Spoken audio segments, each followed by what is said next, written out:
এই Robin fourth referee আগের দিন লালকে বিনা কারণে রেড কার্ড দেখালো, আজকে ওদের ভয়ে দেবজিতের ভয়ে কাঁপছে পুরো। একটা বল বারে লেগে সেই বলটা বাইরে ড্রপ পড়েছে, লাইসম্যান তার লাইনে নেই, হঠাৎ লাইসম্যান সেটা গোল দিয়ে দিল। টোটাল ম্যাচটাই রেফারির আউট অফ কন্ট্রোল। এত বাজে রেফারিং হলে তো কিছু কেউ বুঝতে পারছে না কি হবে। ব্যারাকপুর স্টেডিয়ামে ইউনাইটেড স্পোর্টস এবং এরিয়ানের মধ্যে খেলাতে এরিয়ান 2-1 গোলে জয়ী হয়েছে। তো এখানে রয়েছে ইউনাইটেড স্পোর্টসের কর্মকর্তা নবাব ভট্টাচার্য। তো আজকের ম্যাচটা তো প্রথম থেকে আপনি দেখলেন 2-1 গোলে হেরে গেল আপনার টিম, তো খেলা নিয়ে কী বলবেন? এই ম্যাচটা একটা পয়েন্ট রাখা খুব দরকার ছিল, কিন্তু কিছু করার নেই। এত বাজে রেফারিং হলে তো কিছু কেউ বুঝতে পারছে না কি হবে, একটা বল বারে লেগে সেই বলটা বাইরে ড্রপ পড়েছে, লাইসম্যান তার লাইনে নেই, হঠাৎ লাইসম্যান সেটা গোল দিয়ে দিল এবং পরে বলছে আমার ভুল হয়ে গেছে। এইগুলো কোনো মানে আছে নাকি? আর কলকাতা ফুটবলে এই রেফারিং তো থাকবেই, এ নিয়ে কত বলবেন, বলে কোনো লাভ নেই। খুব বাজে রেফারিং, টোটাল ম্যাচটাই রেফারির আউট অফ কন্ট্রোল। ওদের কোচ উত্তেজিত, ওদের টিডি দেবজিৎ ঘোষ উত্তেজিত হয়ে এই নিজের বেঞ্চ থেকে হাঁটতে হাঁটতে আমাদের বেঞ্চে গিয়ে আমাদের বেঞ্চের ভেতর ঢুকে পড়েছে। অন্তত 100টা চান্স দিয়েছে ওকে রেড কার্ড দেখানোর।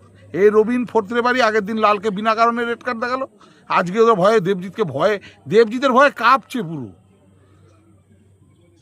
তাই ও রেফারি করবে কি? আর দেবজিৎ যে খুব অন্যায় বলেছে তা না, দেবজিৎ যেটা বলছে যে রেফারি কি দেবে কেউ বুঝতে পারছে না, কোনটা আমাদের দেবে কোনটা ওদের দেবে, পুরো পাজেল। তাই চাপের মুখে ম্যাচে কীরকম রেফারি পাঠানো উচিত, সিআরএ চিন্তা ভাবনা করুক। সিআরএকে এগুলো তো ভাবতে হবে, লিগ শেষের দিকে আসছে, আর লিগই হয় যতই রেলিগেশন কনফার্ম হয়ে থাকে। প্রত্যেকটা টিমই তাদের নিজস্ব প্রেস্টিজ আছে, নিজেদের প্রেস্টিজ বাঁচানোর জন্য নিজেরা সুপার 6 টার্গেট করে খেলে। গোল না খেলে যদি গোল দিয়ে দেয় তাহলে কি করা যাবে? তাহলে সেই ম্যাচ কি করে বের করা যাবে? আর কি বলবো, লাইসম্যান বলছে ভুল হয়ে গেছে, কি বলবো, কাকে কি বলবো? এদের তো আর, আমরা তো একটা সার্কিটের লোক, আমরা কর্মকর্তারা, প্লেয়াররা, রেফারিরা সবাই আমরা একটা সার্কিটের লোক। কারোর সম্বন্ধে খারাপ বলতে ভালো লাগে না, কিন্তু ম্যাচের ওজনটা বুঝে রেফারি পোস্টিং হওয়া উচিত। এই ব্যাপারে আইএফএকে আমি অনুরোধ করব, আইএফএ একটু নজর দিক। এবং আজকে যে গোলটা দিয়েছে, যেটা বার পোস্টে লেগে বাইরে ড্রপ পড়েছে, সেটাকে গোল দিয়েছে, সেটার সে তো ও তো লাইনে ছিল না, তারপরেও দিয়ে দিচ্ছে। এরা বাচ্চা ছেলে, অ্যাডভেঞ্চার করার ইচ্ছা হয়, মনে হয় এটা অ্যাডভেঞ্চার, এটা করলে আমার ভালো হয়, কিন্তু আলটিমেটলি টিমগুলো সাফারার হয়ে যায়, যারা খেলে তারা সাফারার হয়ে যায়। তো এটার এগেনস্টে কি আইএফএকে কমপ্লেন করবেন এই গোলের এগেনস্টে? না, আমি গোলের এগেনস্টে কমপ্লেন করবো না, আমি আইএফএকে অনুরোধ করবো, আইএফএ আপনারা দেখুন যে গোল ছিল না। আমি তো আজকে 1 পয়েন্ট পেলে আমার সুপার 6 মোটামুটি কনফার্ম হয়ে যেত, কিন্তু এখন তো আমার ঝুলে থাকলো লাস্ট ম্যাচ অবধি। এটা তো কোনো যুক্তি নেই, কারণ নেই। এবং দেবজিৎ তো কন্টিনিউ ভুলভাল বাঁশি বাজাচ্ছে, এদিকের বাঁশি ওদিকে, ওদিকের বাঁশি এদিকে। নার্ভাস হয়ে গেছিলো রেফারি, আমার যেমন অত্যন্ত নার্ভাস হয়ে গেছিলো।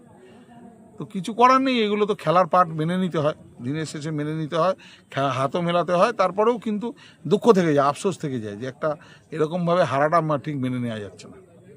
তবে আইএফএকে চিঠি লিখবো, যে আমার আইএফএকে আমরা জানাবো যে আমরা এইটা ভুল সিদ্ধান্তের শিকার, রেফারির ভুল সিদ্ধান্তের শিকার, সেটা তো নিশ্চয়ই জানাবো। ধন্যবাদ সঙ্গে থাকার জন্য।